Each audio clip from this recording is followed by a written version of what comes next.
弟兄姊妹平安，今天是2025年的12月5号。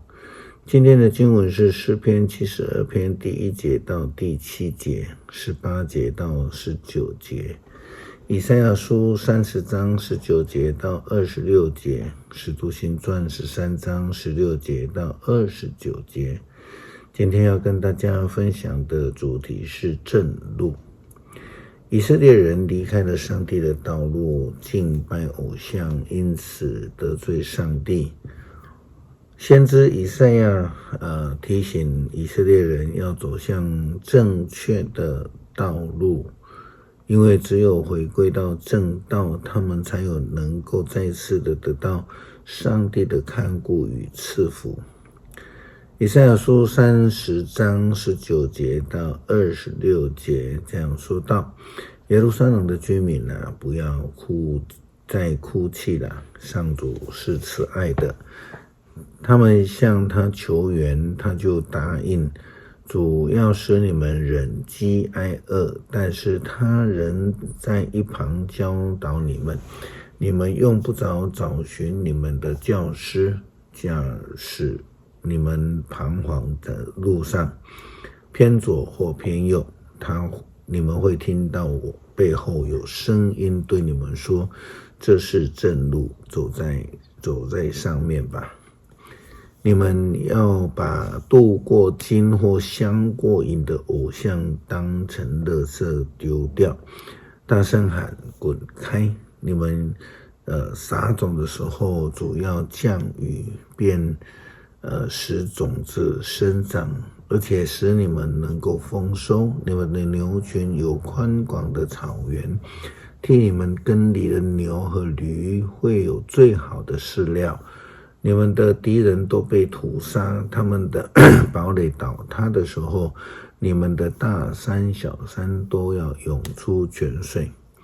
月亮要像太阳那样光明，太阳的光要比你们以前明亮7倍，好像7天的光在一天放射出来。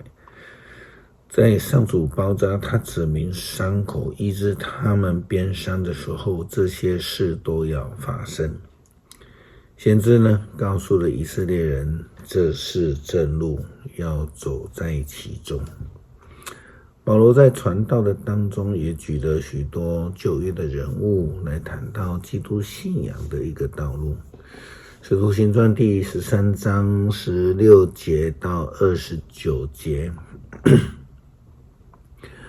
保罗就站起来做个手势，他说：以色列同胞和所有敬畏上帝的外邦人都听，以色列的上帝拣选了我们的祖先，当他们寄居在埃及的时候，上帝使他们成为一个伟大的民族，用大能的手领他们出了埃及。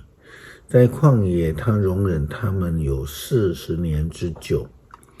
他消灭了迦南地的7个民族，把他们的土地交给他的子民。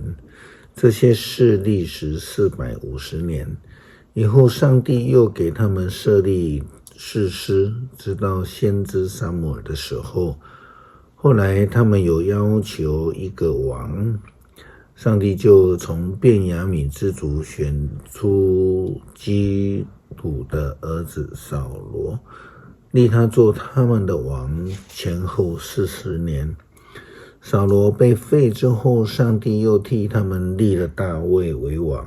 关于大卫，上帝说：我已经找到耶西的儿子大卫，他是合我心意，事事遵从我的旨意的人。从他的后代当中，上帝照着他的应许为以色列人立了一个救主，就是耶稣。耶稣开始工作以前，约翰向全体以色列人民传道，要他们悔改，接受洗礼。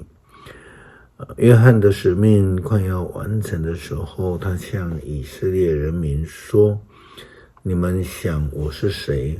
我并不是你们所期待的那一位，但是那一位随我后面来的，我连给他脱鞋子都不配。诸位同胞，亚伯拉罕的子孙和所有敬畏上帝的外邦人啊，这拯救的信息是传给我们的。可是住在耶路撒冷的人们和他们的领袖不知道是救主，也不知道每安息日所宣讲先知的经文，他们把耶稣定了罪，